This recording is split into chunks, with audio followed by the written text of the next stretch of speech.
হরে কৃষ্ণ। আজকে মদন মোহনজি এবং কালেখার একটি লীলা শোনাবো।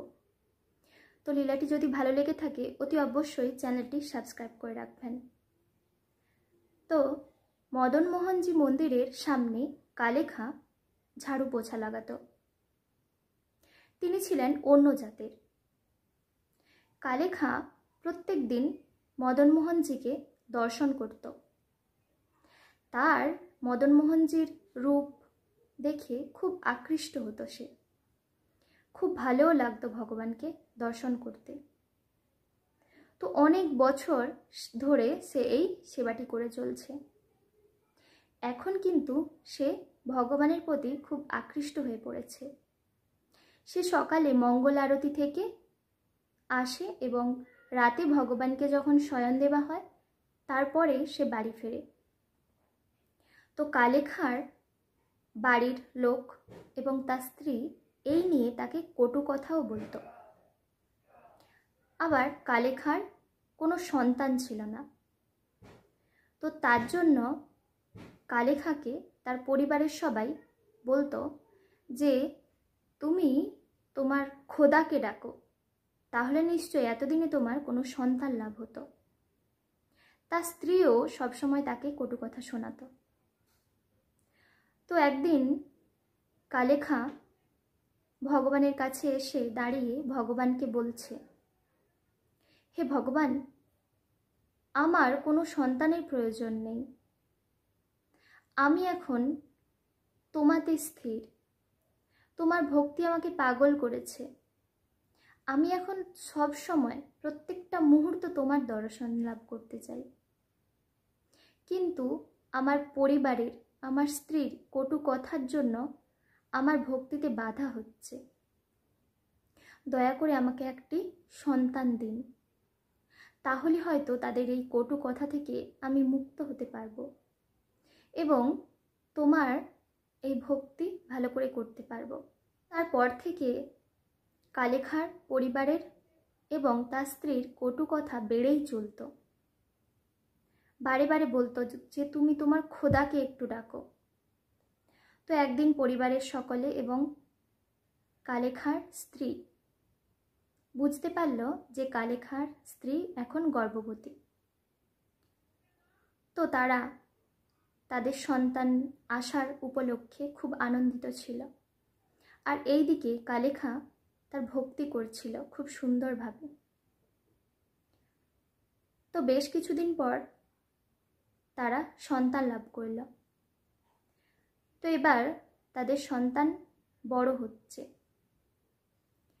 আর এইদিকে কালেখা খুব সুন্দরভাবে তার ভক্তি করছিল। সবাই, সমস্ত ভক্তরা ভগবানকে আরতির সময় দেখত, ভগবানের শৃঙ্গার দেখত। আর কালেখা তাদের পেছনে দাঁড়িয়ে একটু মুখ উঁচিয়ে ভগবানকে তখন দর্শন করত। ভগবানকে দর্শন ছাড়া সে আর কিছুই ভাবত না। সে ভগবানের প্রতি পাগল হয়ে পড়ল। তো একদিন কালেখার ছোট্ট ছেলেটি নদীর পাড়ে খেলছিল। আর ঠিক সেই সময় একটি বিষধর সাপ তাকে ছোবল মেরেছে। তার মধ্যে একটি ছেলে এসে কালেখার স্ত্রীকে বাড়িতে গিয়ে বলল। তো তখন কালেখার স্ত্রী ছুটে ছুটে এলো মদন মোহনজির মন্দিরে। এসে কালেখাকে বলল যে তার ছেলেকে সাপে কামড়েছে। আর তার স্ত্রী বলল যে সে নদী পাড়ে যাচ্ছে আর কালেখাকে বলল একটি ওঝা নিয়ে আসতে। তো তখন কালেখা ওখানে দাঁড়িয়ে দাঁড়িয়ে মদন মোহনজিকে প্রার্থনা করছে যে হে ভগবান, বেশ তো চলছিল, ওরা ওদের সন্তান নিয়ে পড়েছিল আর আমি ভগবানের ভক্তি নিয়েছিলাম, তো কেন আবার তুমি বিপদের সৃষ্টি করলে? তো তারপর অনেক প্রার্থনা করার পর কালেখা গেল নদীর পাড়ে। তো তখন তার স্ত্রী বলছে যে তুমি কোনো ওঝা নিয়ে আসোনি? কালেখা বলছে আমি তো ভুলেই গেছি। তো তখন কালেখার স্ত্রী এবং সবাই দাঁড়িয়ে থাকা সমস্ত ব্যক্তিরা কালেখাকে ছি ছি করতে লাগলো। আর তখন কালেখা তার ছোট্ট ছেলেকে তুলে নিয়ে মদন মোহনজির মন্দিরের সামনে এলো আর ভগবানের কাছে এসে কান্না করছে আর বলছে, হে ভগবান, আমি আমার সন্তানের প্রতি কোনো মোহ নেই, মায়া নেই, কিন্তু এই সমস্ত ব্যক্তির কটু কথা আমার ভক্তিপথে অনেক বাধা সৃষ্টি করেছে। আমি মন দিয়ে ভক্তি করতে পারছি না। আমি তো জানি তুমি জগতের নাথ, দয়া করে এই ছোট্ট শিশুর মধ্যে প্রাণ ফিরিয়ে দাও, দয়া করো ভগবান। এই বলে সে কাঁদতে শুরু করলো আর তার কান্না ঝরে ঝরে পড়ছে সেই ছোট্ট শিশুর গায়ের উপর। আর তখনই তার সমস্ত দেহ আবার তার বর্ণে ফিরে এসেছে এবং ছোট্ট ছেলেটি জেগে উঠেছে আর বলতে লাগছে, মা, বাবা, আমার সেই ছোট্ট বন্ধুটা কোথায় গেল? তখন সবাই বলছে, কে ছোট বন্ধু?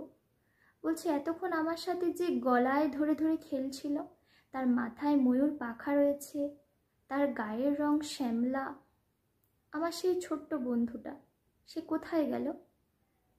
তো তখন সবাই বুঝতে পারল যে কেউ নয়, মদন মোহনজি সেই ছোট্ট শিশুকে রক্ষা করেছে। আর সবাই ভগবানকে দণ্ডবত প্রণাম জানাতে লাগলো।